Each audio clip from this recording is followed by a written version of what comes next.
Ago, Midasi, Ago, Midasi. That is West African Fonte today. Just saying, may we have your attention, please. And thank you very much. We are so happy on behalf of the All African People's Revolutionary Party. We greet you on this Sunday. We are so glad that you're here with us today, especially today. And the title of our presentation today is, it should actually read, "The 4th of July is a damn lie," but you all understand what we're saying here. And we are so happy that you decided to come and spend this hour with us today, especially today. Now, today would have been my parents' 62nd wedding anniversary. And it would have been, we're Africans, we're African family. So even though Shukura's mother and I have been divorced for going on 30 years, her family is still my family. My family is still her family, and that will never change. And so Shukura's grandfather, her mother's father, today is his birthday, as well as his wedding anniversary. So we celebrate them, our ancestors, my parents, and Shukura's grandfather, because we would not be here were it not for them.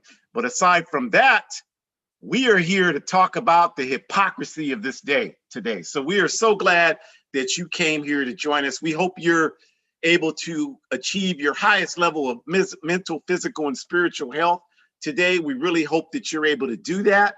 And we want to start, as we always do, and we'll be talking about this obviously a lot over the next hour, in talking about respect for the indigenous people of the Western Hemisphere and their righteous and justifiable fight to regain their land back. This is their land, all these lands in the Americas, and they are fighting for these lands back. They are not fighting for anything except that. That's what they want. That's what they need, and that's what they're going to get. And we intend to do everything we possibly can to help them achieve that objective. Because for them to achieve that objective is the right thing to happen. And it also means the enemy that we are also fighting is weaker. So one unified socialist Africa helps the indigenous people, and America's being returned to the indigenous people of the Western Hemisphere helps the African people. And all of that helps all of the rest of humanity.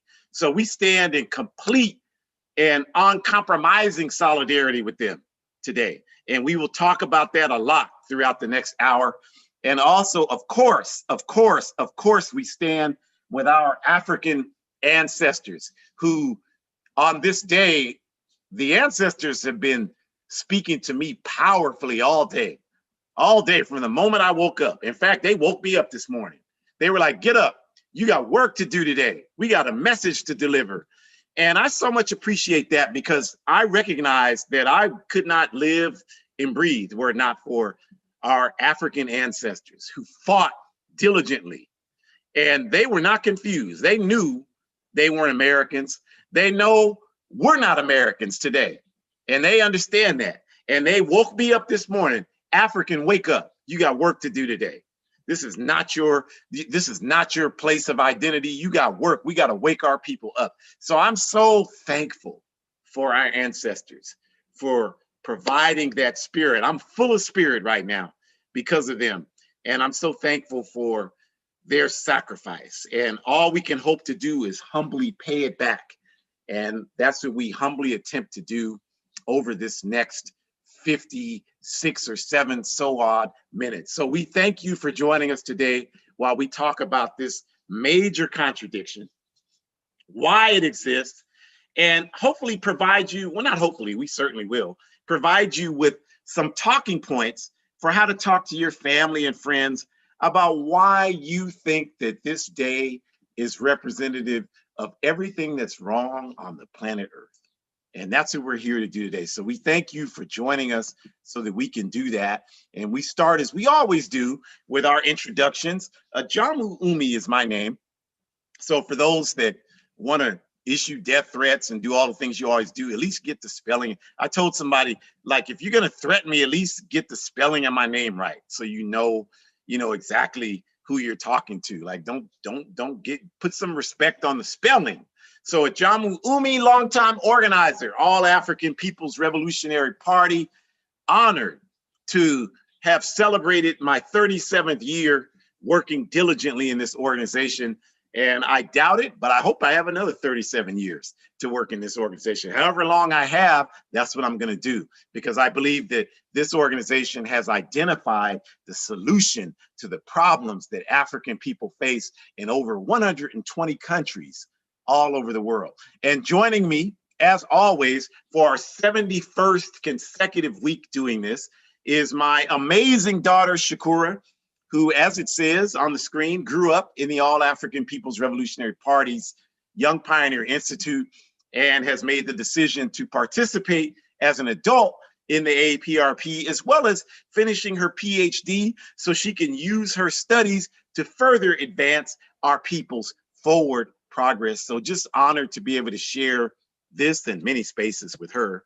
We share many spaces, and just happy and honored and couldn't be prouder of her for the work that she does and the work that we do together.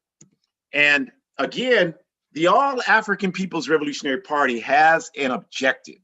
We have a vision, we have a North Star, and that is Pan-Africanism.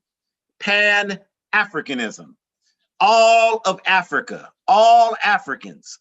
And the definition of Pan-Africanism is one unified socialist Africa, the total liberation and unification of Africa under scientific socialism. That's our objective. And the book you see on the right, The Handbook of Revolutionary Warfare, by our founder, Kwame Nkrumah, he wrote that book, and that book serves as our strategic guide for how we're going to create revolutionary Pan-Africanism, one unified socialist Africa. And in the book, Nkrumah talks about the need to unite all of the revolutionary Pan-African political formations on the ground in Africa who unite around our objective of one unified socialist Africa. So we're talking about millions of people when we say this, that we work with every day to achieve this objective. You see the logos there, the Pan-Africanist Congress, PAC, of Azania, or what you call by the colonial name South Africa, by the PAIGC, the African Party for the Independence of Guinea-Bissau. In Guinea-Bissau, the Democratic Party of Guinea in Guinea, AZAPO, the Azanian People's Organization, Amilcar Cabral Ideological School in Nigeria, Zimbabwe Movement for Pan-African Socialists, Pan-African Union of Sierra Leone, the Revolutionary Socialist League of Kenya, and many, many other organizations that we work with on a consistent basis to achieve revolutionary Pan-Africanism. So we are glad that you're here, and we have chapters all over the world and relationships with other liberation movements who are also fighting against this beast, this birthday beast today. And united, we will bring this beast down. And hopefully our day of victory will come on July 4th. That would be a fitting conclusion to this 529-year nightmare for the majority of people on the planet Earth. So we are so glad you're here for us to talk today about the 4th of July is a damn lie. Thank you for joining us today. And to get us started on the topic, as always, we will start out with Shukura. Good afternoon, everyone. Good day, good evening, good morning, depending on where you are in the world. Thank you so much for joining us. And I echo everything my dad said. It's really important to continue to show gratitude, we feel, to you all, because we understand that, you know, your time is valuable and there's so many other things that you could be doing. But I also am grateful that you feel that you want to join us each weekend, because that tells us that our words and our resources are moving you and challenging you and causing you to think in a different way. And that's a benefit, because it's a reciprocation of us all being able to understand that we really do all have a collective role to play, and how we decide what kind of world we want to live in starting today and going on with tomorrow. And so part of that means being able to acknowledge, show gratitude, and then also hopefully figuring out how to collect as many tools as possible so that we can move from thinking and planning to action and praxis, right? So that's what we hope to have be the final outcome. And we are grateful that you've chosen to see us fit to do that in terms of leading us into the victory that we need to be in. And as we always say, even if it's not with the All African People's Revolutionary Party, we hope that maybe you join us on the weekends and you're a part of another organization that is still working collectively to make conditions better for oppressed people.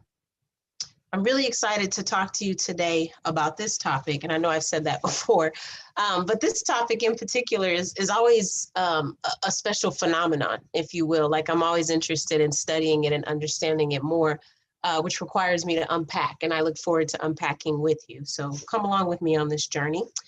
The 13 colonies were correctly named because they represented nothing except the beginning of colonization of indigenous lands. Many Europeans came from Europe, and they brought with them Africans that they stole from Africa to work for free as chattel slaves, providing the labor that produced the seed money to finance the Industrial Revolution. This so-called Declaration of Independence, or July 4th, was 100% about consolidating this land theft and exploitation of the African masses. And their so-called, quote, founding fathers never tried to hide this, end quote. George Washington, Thomas Jefferson, and many of them owned Africans as property. I'll never forget when I started middle school and my dad took me to Target, because for those of you that are familiar with the middle school in the United States, usually that means you have a locker of some type, and that also means you have a physical fitness class. And so usually if you have physical fitness, you have to purchase your PE uniform and have a locker, literally, to be able to console and keep all your items in it so that you can change out of your clothes and do what you need to do for PE and get back to the rest of your courses. So we had to go to the store so I could buy a lock. And I remember picking out the first lock I saw, which for the most part is produced by a company called Master, if you're familiar with that. And so I picked that up, and my dad was like, I don't want you to have that lock. And I was like, what's wrong? It's just a combination lock. Like, this is what we need. We can get this and then go on with the other errands that we need to run today. And he said, you don't know the history of Master Lock? Well, of course I didn't, because I was 11 and I had yet to research and be a part of work study and do all these things that we're asking you to do. I wasn't involved in an organization except for YPI at the time. So I had a lot to learn, but he said Master was the name of the same organization that provides shackles for the same slaves that they kidnapped from different parts of Africa. So just really, really interesting that you think about that. And so along those same conversation, I asked him, I said, so, you know, like, how did people understand, like, whose slaves belonged to who? Because slaves were considered property. And he said, well, they took out insurance policies on them. So a lot of the same insurance companies that we give our money to every month, whether it's renter's insurance, home insurance, automobile insurance, all of those companies and systems came about because of slavery. If you ever visit Memphis, and if you ever have a chance to go to the Lorraine Motel, AKA the Civil Rights Museum, which of course we know is where Dr. King was assassinated, you will walk in and first they ask you to, you know, pay your money and do all of that. And then you walk into this room that is supposed to target and talk about how Africans first started their voyage by being slaves. The room is really a disservice, if you ask me. Like, if you come to Memphis, let's talk one-on-one and I'll take you to a real museum that talks about the transatlantic slave trade, because the Lorraine Motel does not do a good job of that. But one thing it does do, and this is always my favorite part when I go, and I literally spend the most amount of time at this particular nameplate, is you walk around the room and you're looking at all these different artifacts, and there's drumming music that's playing in the background. And so you're very clear that this is the room that's supposed to talk to you the most about Africans before it starts to separatize it and make it more of Africans in America, which is another problem I have at the museum, because we're all Africans, according to Kwame Nkrumah. But there's one plate that literally says, it's very simple and it's very small and you have to pay attention to see it, but it literally says, America was founded on the backs of slaves. And I think that that's really important, because there was no need for an insurance company before property of slaves. There was no need for a company to have shackles unless you needed to lock someone up, because you wouldn't put shackles on an animal, right? Unless you have shackles on them in a different way. And even then, it doesn't mean the same, because you're not going to need as many shackles for an animal as you would need for a boatload of human beings, right? So we have to really kind of think about this and just really start to unpack the products that you have in your residence right now, the product that you might be using to take notes as I speak. Just think about all these different things that we're using. And I'm no better than you. I have cobalt in my phone that we know is stolen from the Congo. So we're all doing things that contribute to the oppression of people. The question becomes, how are we going to now turn around and use those same resources to now give back to some of those people who are oppressed, and more importantly, to help Africa become free? That's what we need to think about. So we understand that George Washington and Thomas Jefferson owned slaves. We understand that they considered them as property. And we also understand that many of them owned Africans as property, and they used to buy and tell our ancestors, they would buy and exchange our ancestors for a keg of molasses or sugar or other trinkets.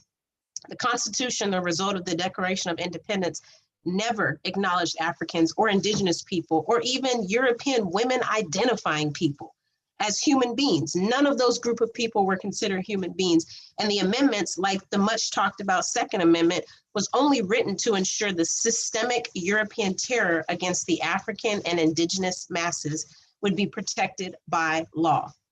I want us to think about when these documents were written. So the Constitution, the Declaration of Independence, the Emancipation Proclamation, when were they written? And who were they written for?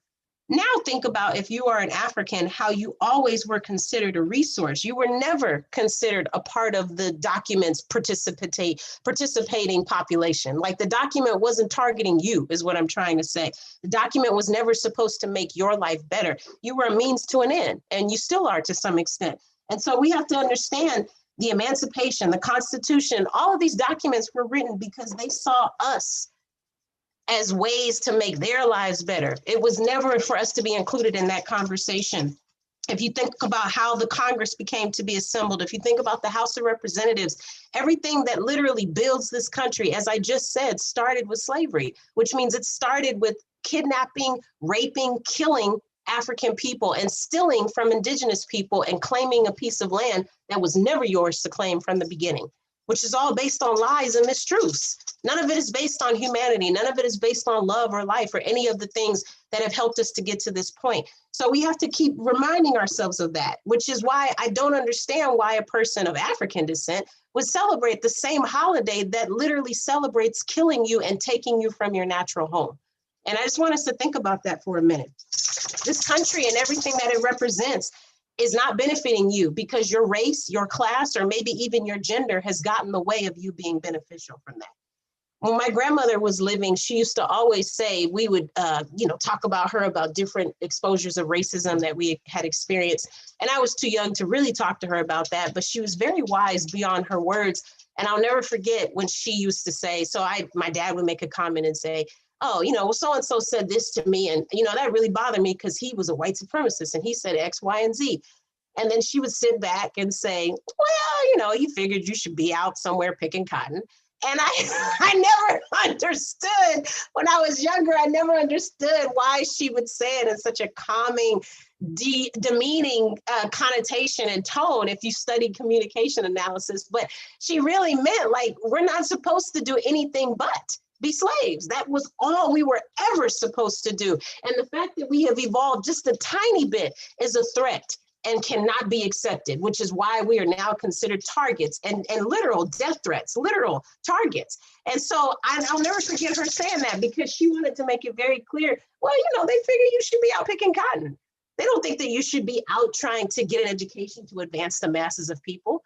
They don't think that you should be giving weekly seminars because you're trying to help people become organized. That's not what you're supposed to do. That's not what you were bred to do. That's not what you were kidnapped to do. You're going outside of the lines. You're not supposed to do that, which is why you become a threat. So what happened to Malcolm? He was a threat. What happened to Martin? He was a threat. What happened to any other organizer or ancestor that may no longer be with us? They were threats and they needed to be taken out. So we have to continue just thinking about that. And let's take away the emotion that is connected with that. Let's just understand that white supremacy is not about emotion. It's about understanding that Europeans are the center. So if we understand that, then we need to understand that there's no way that Africans could ever be the center of why America values them, because we don't benefit from white supremacy.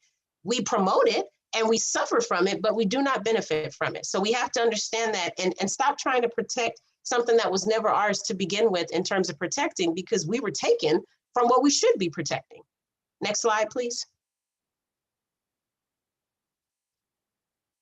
Okay, so the period immediately after the Civil War concluded in this country in 1865 saw abolitionists push for the Freedmen's Bureau, which implemented a number of programs designed to eliminate the disparities of 350 years of chattel slavery. 350 years.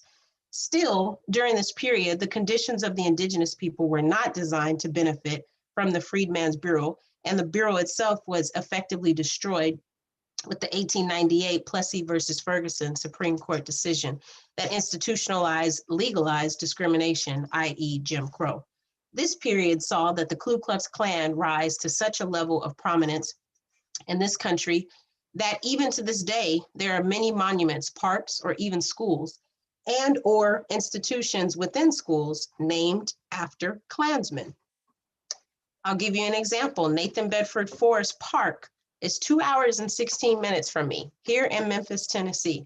And I didn't realize until I started doing research that the Memphis chapter of the Ku Klux Klan was actually very prominent, very, very prominent in the contribution of the overall Southern Grand Wizard board, whatever you call it, because I really don't know. And so just understanding that this guy has a park named after him that is still fully functional in 2021. As I said, 2 hours and 16 minutes from where I'm located. So we just have to understand that and think about that. I challenge you, how many of us can name schools that were named after good, humane people? There's not too many names that we can mention, right? But we can definitely be here all day listing names of bad people who killed and raped and murdered people. Yeah, we all have gone to schools or gone to community centers or parks that were named after those people. So again, just trying to think about that. And again, if you celebrate the 4th of July, like just think about that. That's the same country that names people who killed people after community centers. Why would you want to support that? Why would you want to be behind something like that? Ask yourself, why are you celebrating the fact that this person is known for killing thousands of indigenous people or killing thousands of other people from a different race that we don't know about, but yet they have a statue, a community center, and a park named after them? There's something seriously wrong with that if we idolize murders and rapists, but we disown and dishonor people who are actually trying to save our lives and make the world a better place because they're pushing against colonialism or pushing against systems of oppression. The Homestead Act consolidated the theft of land from the indigenous people and the continued industrialization and development of capitalism, which further cemented the bourgeoisie ruling classes and the dominance of capitalism all over the world. How many of you have actually sang or read the entire Star Spangled Banner song? There's 4 verses, which I didn't know, and I started doing some research after talking to my dad yesterday. And in verse 3, it literally speaks to protecting slavery and indicates prevention of slavery ending or a fatal ending for anyone who fights against slavery. So, quote, no refuge could save the harrowing and slave from the terror of flight or the gloom of the grave. Now, you can unpack that however you want, and you're welcome to look it up if you disagree with me, but that clearly indicates not only are we not ending slavery, but if you try to get away from that, because you are in fact a slave, there will be repercussions. And just understand there's nothing you can do to stop it. And that's written in the original Star Spangled Banner. Now, I talked to my dad about it, and he explained that they can't continue to have those lyrics in there because so many of us African people would be outraged if we knew that was really what it was. But all you have to do is Google it. It's right there. I found it. So it's not like it's hidden from us. It's just that we just need to do some more unpacking. We need to seriously take a look at why we want to protect this country so bad that has done nothing to help us, but actually made our lives so much worse. And we need to be okay with the fact that we're going to be uncomfortable as we start to uncover a lot of hidden things that are right there in plain sight. We just need to figure out how to look for them in a different strategic way. Asante Sana. Thank you, Shukura. Thank you very much. And before we start talking about the absurdity of today, I just want to acknowledge some of the comments that I'm able to see. And I apologize, like we're still trying to figure out how to follow on YouTube. So if you want to comment on YouTube, we're getting there. So bear with us, please be patient. But we want to acknowledge our comrade Miko from the American Indian Movement, who has greeted us from the Alahi Spirit Runners. And we so appreciate that, because we want to make it clear, if we haven't already, that when you come at us and you're talking about being American or you're talking about these lands belonging to you, The way we see that is you're insulting us like we're indigenous people. We're Africans, but we take that as much of an insult because we have seen the suffering of these folks. We have seen how they have suffered defending us. We know where we could go when we escaped the slave plantations. We couldn't come to Walmart. We weren't able to go to the Dodger Stadium when we escaped slavery. The only place we could go is where the indigenous people lived. I don't care what you think you know. That's irrefutable. So because we know that, when you speak against them and their righteous fight, you are speaking against me. I have no more anger about that than if you say something against my mama Africa. It's the same thing to me. So we very much appreciate that. And we want to acknowledge Comrade Nate up in Oregon, who commented death to the United Snakes and burn it all down. And we couldn't agree more. We could not agree more.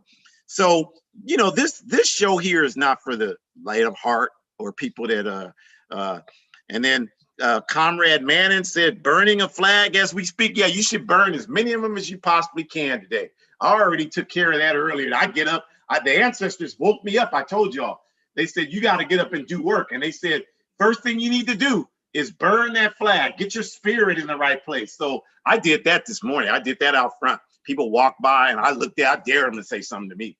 So that's what we got to do. It started my day off on a positive way. So we appreciate that.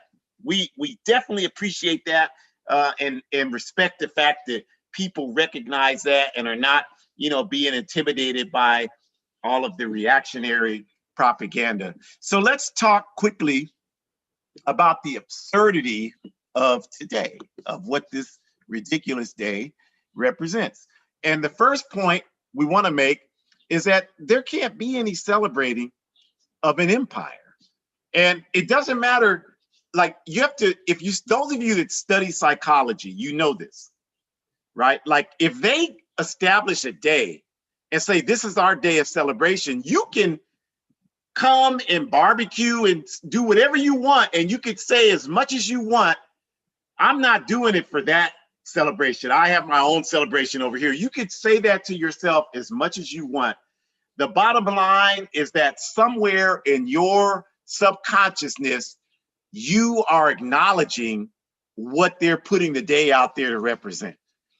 Because if that was not true, you would not do it on that day. You'd find another day to do it. And I understand people, you know, take advantage of the days they have off, but you would still find some, if you were really intentional about separating what you're doing from what these capitalists have put out there, you would be driven to find a different way to express that. And so the fact that you're doing the same thing, and oftentimes people do exactly the same thing. They have the same food, same kind of, you know, every process, everything after what these people said, but then they're trying to tell you, oh, I'm doing something different. No, you're not. You're just doing the same thing, but you're just trying to do it in a way that you can feel comfortable doing it. And that doesn't make you a bad person, but what it does do is it continues to perpetuate the lie. And the lie is that this is a day that represents some sort of freedom and advancement for humanity, when nothing about this country represents any of that. It never has, and it never will. This is an empire that has been built and is maintained on keeping the majority of people on earth subjugated. That is the bottom line, and it's irrefutable. So there's no celebration today. There's no celebration. This is a day of mourning. That's what it is. For justice-seeking people, it's a day of mourning. And if you want to utilize, because everybody mourns differently. So if your process of mourning is to go in the mountains and camp all weekend, you know, with you and your loved ones, that's fine. But you can't compromise at all with what these people are doing, because one specter of compromise, and before you know it, they'll have you doing sparklers with red, white, and blue on and singing their national anthem. They'll have you doing that. So no day of celebration today. And the type of character of anyone that doesn't confront these contradictions up front, not subtle. Now, well, I don't want to say nothing because I don't want anybody to get upset. I don't want to be controversial. You were born into the controversy. The controversy has always been here and it will always be here.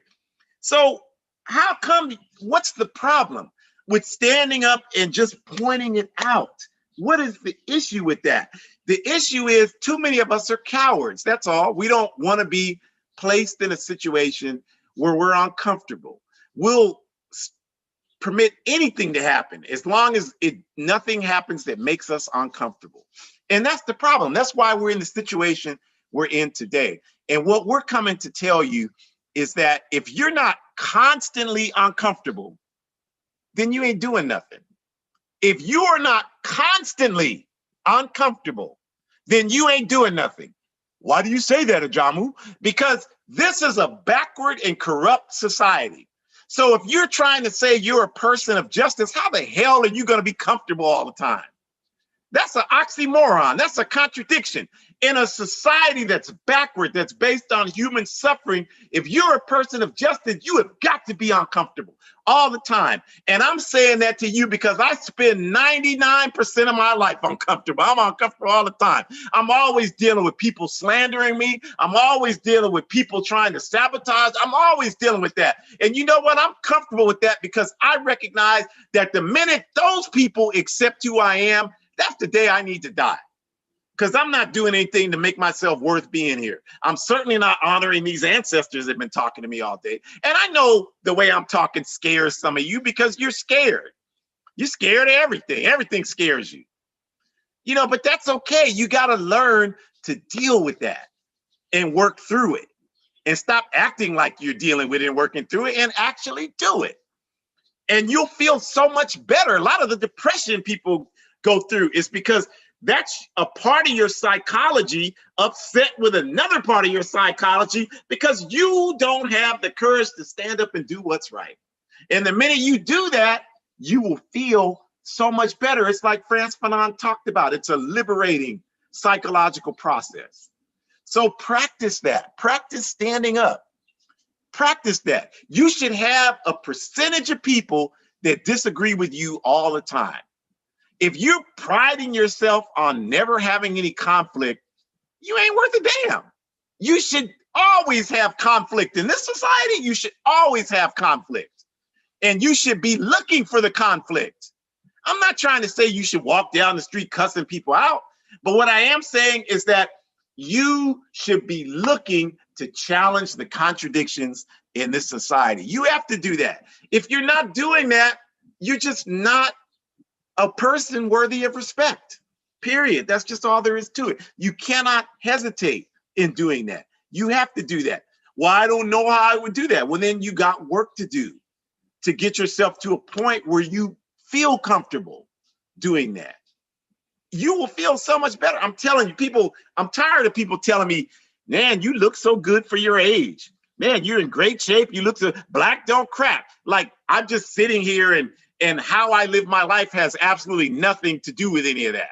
That's an insult to me because I work hard. I work hard to prepare my mind. I work hard to prepare my spirit. I work hard to prepare my body. And I do that because I know I have to have the stamina to wage war against a system that's waging war against us. And that is the bottom line. And days like today, all they do for me is remind me of everything I just said and make sure that I remember that I have to do the work to prepare myself for that. So you have to do that too. And, you know, it's important that these contradictions that exist, like I said, they just, because they go unchallenged, they explain a lot of the problems people have in this society, psychological problems, spiritual problems. They explain, like, how are you going to be healthy in a society that values money more than people? That's not possible for that to happen. How are you going to be healthy in a society that justifies stealing the land of millions of people and subjugating those people, murdering them, and brutalizing them. That's not possible. Every step you take in this hemisphere, you're stepping, sloshing in the blood of the indigenous people. So that's why you're not well mentally. That is the reason you're not well, because you're walking around acting like that didn't happen. And a part of you knows that that's not true, that it did happen. And so there's a conflict inside of you. And that's, I would argue, is the main source of the contradiction happening within everybody in this society. Every day when you wake up and you look at your cell phone, you are acknowledging the exploitation and oppression of African people. Every day that you do that, everything that happens in this country, you're acknowledging that. And if there isn't something going on to confront that, then that's why you're having all the challenges that you have. That's why that stuff happens. And when I say confront it, I mean confront it in a serious way. We're not talking about European people who want to come in the ghetto and organize. You can't organize in the ghetto. That's your ego telling you that. Why you gonna organize in the ghetto? You don't know anything about it. You don't know nothing about it. Just because you saw it out your car windows, you don't know nothing about it. And besides, we don't need you organizing our people, because all you're gonna do is get in our way. But there is something you can do. There's so many white people out here that need organization. You need to be doing that. Because guess what? Nobody else is doing that except the military and the police and the neo-Nazis and the white supremacist militia groups. So you should be doing that. Stop bothering us and go organize your own people. We will help you do that. That's what you need to do. So I think if we start doing all of these things, a lot of the ills that we face, we would find that they're not nearly as prevalent in our lives as they are today. You cannot live a lie and it not begin to impact you first psychologically and spiritually, and then physically it'll impact you. And that's what's happening to a large extent. That's the basis of it. I understand capitalism, chemicals, giving people cancer. I get all that. But I'm saying even before all of that, the foundation is a lie. And we're walking around acting like that's not true. And then we're wondering why we're so dysfunctional. That's the reason. Because once you establish that lie and it functions every day like it's not a lie, then what you're doing is you're establishing that that's the norm. You're normalizing the lie.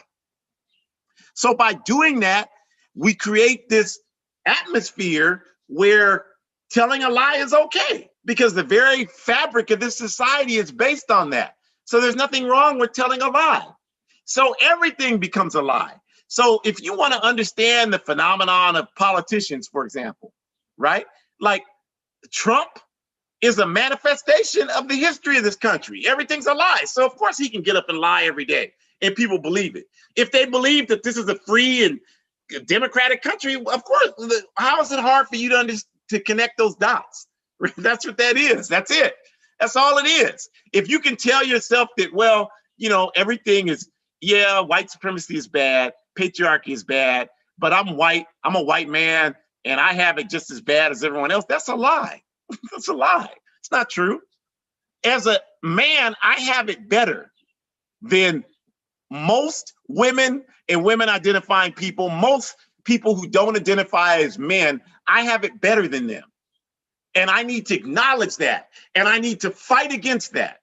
And if you're resisting that on any level, then that's why you're having all the dysfunction. I wake up in the morning, I'll be 60 years old next year. I don't have a single pain in my body. Nothing. I have no pain. Those of you half my age, I feel better than you in the morning. And that'll always be like that because I don't have all that. That's why that happens, because the lie permeates your spirit, your mind, and your body. And if we want to get better, we got to confront that lie. That's what we got to do. So continuing on the absurdity, we know people have never been free here. We know this. So we have got to disrupt that lie. We can't just, well, that's them saying that over there. No, they're teaching that to our children every day in school. They're reiterating that all day today on Sunday in every church, mosque, synagogue, or whatever. That's being reiterated. So it's being institutionalized in the very fabric of people's consciousness. So you can't ignore it. It's not going to go away based on that. Look at where we are. That's clearly not an effective tactic. You know, we have to acknowledge that white supremacy, patriarchy, etc., are dominant here. And the only way we're going to get rid of them is to organize. So you can read 1,000 books on white supremacy, 1,000 additional books on patriarchy, 1,000 additional books on capitalism, 1,000 additional books on homophobia. So you can read 4,000 books sitting in your house by yourself. That does absolutely nothing to solve the problem. So you don't need to have any reason to be sitting up there thinking, well, I'm not a part of it. No, you're a big part of the problem, because you got all this knowledge and you're so selfish, you won't even make a commitment to try to share it with somebody so we can build capacity. And then you're going to die and the 4,000 books die with you. And then we got to start all over. So none of us are in a position to celebrate anything right now. That's absurd. None of us are in a position to take any days off and to say, well, we have to I'm sorry, y'all. I get so sick of hearing that. I'm burnt out. You haven't done anything. How are you burnt out? Like, what are you burnt out for? You know, we had ancestors that dealt with more trauma in 15 minutes than you dealt with your whole life, and you're burnt out. And they continued on because they knew they had to create a pathway for you to exist, and you're burnt out. I mean, if that's what's going on, you need to do some work on yourself. That's not legitimate, you all. We can't let you get away with that. You haven't done anything. I had a few years ago, there was a male abuser that was trying to function in the party. And I told him, I didn't approach it right. I've crossed this before. You know, I told him, you know, I was going to do something to him physically. That's not the proper way. I understand that now. That's why I wrote the book. I understand that. But back then, that is what it is. And so when I told him that, he didn't want me to jump on him. So I told him he had to go. And so he was telling me, you doing me like this as much as I've done for the party. Now, he had been in the work study process about a year. He's telling me this. I've been in 30 years at the time.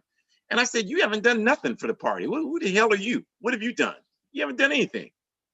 If you work every day for the rest of your life for the people, you will not repay the debt that you owe. What the hell you think you are talking about? All you've done is harm our reputation by being an abuser. And then that's when he got up and backed away because I was getting real close. But my point is that we cannot sit on our egos and think that we've done something at this point. I am telling you, my work is just beginning. It's just beginning right now. And most people don't do half of what I do. So you need to be just beginning to get started. That's very important. And another reason why we need to understand that is because this society has never been based on the values that it claims to represent. So it's our responsibility to make sure people know that so that they can prepare themselves to fight for the type of societies that we need. There's been no wars fought here for no freedom and democracy. I don't care if you were in the military. I get it, right? I get it. It's a corrupt society. So when people are in the military, they have to justify that, find some way to justify it. So days like today, they can find some way to feel better about themselves. But what I'm trying to say underneath all of that is if we address the fundamental problem, people won't feel the need to do that. The reason why people have to do that is because they're operating on this dysfunctional foundation. And so people have to do dysfunctional things like, okay, I was in the Marine Corps and I killed people that I don't even know why I killed them. And I did stuff, I don't even know why I did it, but I feel so bad about myself as a human being. Okay, July 4th, I get to bask in this for at least one day. That's what people are doing. That is so dysfunctional. And that's not going to solve the problem. We have to solve the problem by telling the truth. The US military is a mercenary force. That's what it is. They bribe you to fight for them. And the reason why they have to bribe you is because they're not fighting for anything that inspires the spirit of humanity. And they know that. So they have to bribe you with college credits, with home loan credits, with job credits, and all the other stuff that they bribe you if you're in the US military. They have to bribe you. That's what that is. They have to do that because they can't tell you, well, we need you to fight because you're fighting for justice, because that's a lie. And they know that that's a lie and it won't stand up for you. So they get you that way. So we have to acknowledge that. Like, I signed up to be a mercenary because I couldn't get another job. There's nothing wrong with acknowledging that. That's the truth. That's what it is. That's why you got in there. Especially if you're African, indigenous, poor European, whatever, poor Asian. That's why you joined that, because you didn't have any other options. It's not like Vietnam where they had to turn away children in the 60s that wanted to volunteer to fight against American imperialism. They weren't paying. They had no job credits, no college credits in Vietnam. Those were people who were standing up because they loved their people, they loved humanity, and they were not going to sit around and let nobody steal their country from them. That's patriotism, you all. That's what patriotism looks like. We don't know anything about that here because there's no such thing. This is all based in lies. You got to bribe people to fight. They're mercenaries. And every war they fought has been a mercenary war. And every war they'll fight will be a mercenary war. There's nothing else to it. That's why they have to have all this nonsense to justify it. That's why they pay the National Basketball Association, the National Football League, Major League Baseball, Major League Soccer, the WNBA. That's why they pay all those leagues millions of dollars to do all that pomp and circumstance, because it's a propaganda campaign to win people over. And they do it so consistently that most people, think about your family and friends. Most of your people never even think to ask, what does the national anthem have to do with a basketball game? They never even think of that because it's so ingrained. They just program remote control to accept it, that that's the right thing to do. And if that's the case, then the next step is you're going to accept the messaging. Well, we're fighting for justice. They even got military commercials on now where they're even making it seem like the military is a social justice organization. Have y'all seen those commercials where they talking about you going to these countries and you're helping the people? That is absolute nonsense. Absolute nonsense. And so we have to expose that. Nobody else is going to do it except us. And if you're not involved in work designed to expose that, then you're not contributing to addressing the problem. It doesn't do anybody good if you just read about it and you know it and you feel so confident and egotistical because you know something in your head. What good is that doing anybody? We got to get this, we got to organize and get this word out to people, millions of people. So we got to do that work. There's no freedom and democracy here. That is nothing at all. That is a big, bold-faced lie. Everything about this society is based on lies. Lies. You should go outside right now, walk down the street, walk where there's a crowd of people and just lies, lies, lies, lies, lies. And I guarantee you, most people will not be confused about what you're referencing because everybody knows this stuff is a lie. It's just that people are benefiting, or at least they think they have the potential to benefit, or they want to have the potential to benefit. Decision. For the most part, I'm just not going to deal with that right now. I'm going to just try to do what I can to protect myself. That's not, I get that, but it's unacceptable. We have to move to a higher level than that. That's our responsibility. And especially the oppressed people of the planet, because we have absolutely no obligation to uphold anything these people are doing. No obligation to uphold that. You know, I went out today. Every year this day, I wear my shirt, African in America with 3 Ks. And that shirt, of all the shirts I have, I get a lot of attention with a lot of clothes with my political messaging, but that one gets the most attention. And, you know, I'm a soldier to the word. I've worn that shirt to work before, you know, because I ain't an incognito revolutionary. I'm a revolutionary, period. So I wear it wherever I go. So today I had it on and this guy was like, yeah, but, you know, you have to admit America has done some good things. And I said, well, you know, Ted Bundy, I'm sure did some good things, right? You're against Osama bin Laden. I'm sure if you asked his kids, he did some good things. We're not talking about that. We're talking about the dominant narrative of history. And the dominant narrative is that this country is a terrorist nation. It always has been, and it always will be. And we're going to come out today and we're going to expose that. I said, you're standing on stolen land. Well, who was it stolen from? I said, well, you know who it was stolen from. I said, I'm not even going to insult myself by having that conversation with you. You know who it was stolen from. I said, and if you don't know, you'll figure it out when they get it back. You'll figure it out when they get it back, because they're going to get it back, and you'll figure it out. And then when you're paddling your canoe across the Atlantic Ocean back to Europe, you can think about it then, because you'll have plenty of time to think about it, and you can figure it out then. And that's what I told him. And it made me feel good to say that, because the ancestors told me this morning, you got to talk to people like that. You got to let people know. You can't be afraid to tell the truth. You got to stand up and tell people what's going on here. So, you know, the obvious contradiction, there's a misspelling there. I apologize for that. But the obvious contradiction is the capitalist ruling classes. Look, you all, they understand everything that I've said. And everything Shukura said, and everything you came on this call with. They understand all of that. They know that this situation is bankrupt. They are not confused. They know that they built an empire based on oppressing people. They are not confused. They know this is not freedom and democracy. They know that. The ruling class people in the capitalist classes know this. That's why they create the myth of white supremacy. That's for you and me. That's not for them. They know it's not true. They understand it clearly. So their job is to stay on top.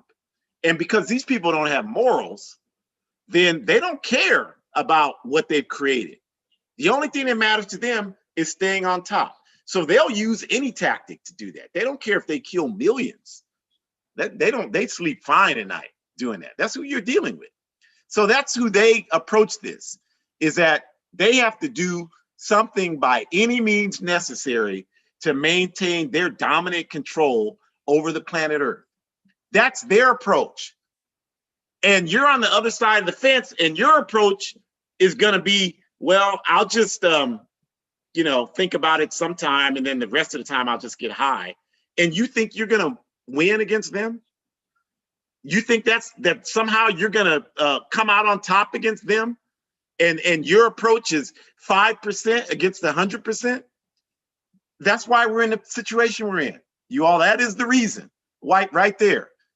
We got to understand who we're dealing with and what it's going to take to rise up to defeat them. So, there's no neutrality, there's no safety, there's no sanity based on not taking a clear position against these injustices that July 4th represents. Now, I'm getting prepared to go on a book tour for the book. I'm going to be in several states this month. And what's happening is that marginalized communities are the communities that are reaching out, and they want training on security techniques. LGBTQ communities, women communities, colonized people. That's who, reaches out, and they want to have this because they feel unsafe. And so part of my training, it's not like, yeah, I can show them, and many of you could too, how to defend themselves hand to hand. We can show them a lot more than that.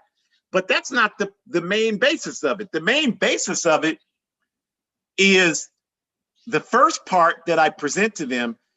Let's talk about why it's unsafe for you here. Because of this foundation and the lies of this foundation. So white supremacy is a myth designed to justify oppression against millions of people. So they have to perpetuate this myth. And so since they have to perpetuate this myth, that means they have to blame you for everything. And so because they have to blame you, that's why you're not safe. So we have to acknowledge that to correct it. And so that's an important thing, is that we can't be neutral. There's no safety. There's no sanity. We have to stand up. And if you say, man, he's talking so crazy. Yeah, I mean, whatever it takes to get the message across. And that's what we're trying to do. And I just want to quickly acknowledge, we get some wonderful comments here. Comrade Mannon, thank you, comrades. I needed this. Thank you for reaffirming our struggle. Absolutely. Absolutely, family. That's what we have to do, is lift each other up. Look, there is absolutely, I don't even know you, and I'm telling you, there is nothing wrong with you. Whatever problems you're having in your life, they're not your fault. And that goes for everybody hearing this. Stop letting these people tell you there's something wrong with you. There's nothing wrong with you. You're recognizing that there's a problem. That confirms there's nothing wrong with you. The people that there's something wrong with, the people walking around here trying to act like everything's okay, those are the insane people. There is nothing wrong with you. You're beautiful, just the way you are. Keep being and doing what you're doing. And Nate is talking about the military commercials. Yes, it's disgraceful. Like they'll have you believe that, because they're just trying to get people to join them. That's what they have to do. They have to lie to people to get people to join, because nobody wants to do it. There's no gung-ho except the white supremacists. Everybody else is just doing it out of necessity. So they got to lie to create that atmosphere. Like, that's despicable. You know, so all these days like today, all that stuff is designed to do is perpetuate that lie so they could get away with that. And the only reason why imperialism, only reason why it's dominant is because we have not been effective at getting people the necessary information and getting them engaged to organize on a consistent basis against it, because clearly we have the truth on our side. So as long as we have the truth, it should not be difficult for us to win. But the problem is that we are not able to effectively spread the truth to enough people. That is the fundamental problem. And the reason why we're not able to do that is because we don't have enough people engaged in this process. And a lot of the people that are engaged in it are fumbling around on BS levels and not really committed to doing serious work. And that's what we need. We need to step it up. That's what's missing, you all. So again, as always, our message is, if you're in an organization, praises to you for doing that, but you got to get serious about the work. Like, don't let every little obstacle stop you from organizing. Like, I get that from people all the time. Well, they don't want to do this. The people don't want to do that. Okay, figure out a way to work through it. You got to come into that with the attitude that nothing is going to stop us from figuring this out. That's your responsibility. Otherwise, you're not serious. So, and then those of you not in organization, you gotta get involved, and you gotta build political education as a part of your organization. And to help you, going back to my book, A Guide for Organizing Defense Against White Supremacist, Patriarchal, and Fascist Violence, on the right there, encourage you to get it. Next Sunday, Shukura and I are going to be talking about how to build a political education program, how you do it, the brick by brick process for how you do it. So we want to invite you back next Sunday from 4 to 5. We have the sites there. As always, we encourage you to look at them: aprp-intl.org, abetterworld.me. If you want to join the All African People's Revolutionary Party, which we strongly encourage you to do, abetterworld.me. We ask you to donate. We have to spend a lot of money to do all the work we do. We ask you to contribute what you can. Help us do that. Some of y'all, especially if you're not in an organization, you got $50. You got $20. I know you got it because you went to the weed store and just spent that much there at the weed store. So you'll do that, but you won't give $5 to end the pit talking about, I support African people. Okay, put your behind where your mouth is and donate to the cause. Help us out. Help us do the work. And definitely support hoodcommunist.org. Outstanding site. We are working diligently to publish revolutionary African literature. And so we ask you to support all of our podcasts that are listed below there. The Pontula one on Monday, From the East Coast of the Snakes Forward Ever, which is on Spotify. Revolutionary African Women, the last week of the month. Our comrades in New Mexico, I forget to change that. It's 12 o'clock Mountain Time, 11 o'clock Pacific Time. And of course, we're here Sunday. We please invite you to buy the book. People continue to buy it. I'm humbled by that, I got some royalties the other day. I use it. I give $50 here. Somebody can't pay their rent. $50 there. Somebody's got medical expenses. That's what I use the royalties to do.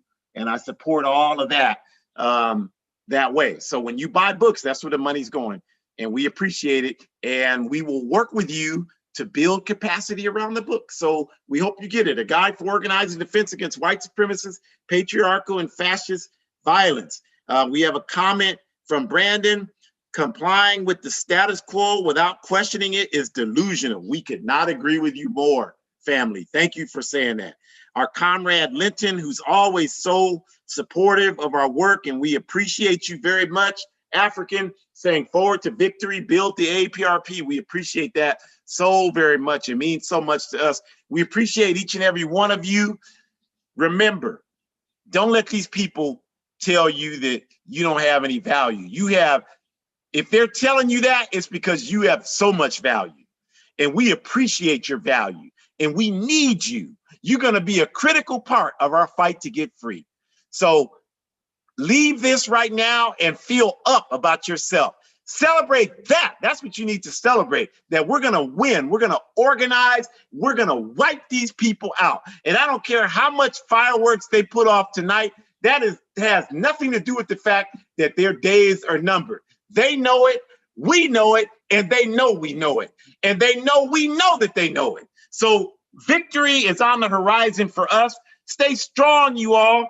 Forward ever, backwards never. Always stay clever in any endeavor. And capitalism, y'all already know, it's got to go. Smash patriarchy. Have a great rest of your Sunday afternoon. Stay strong. One unified, socialist Africa.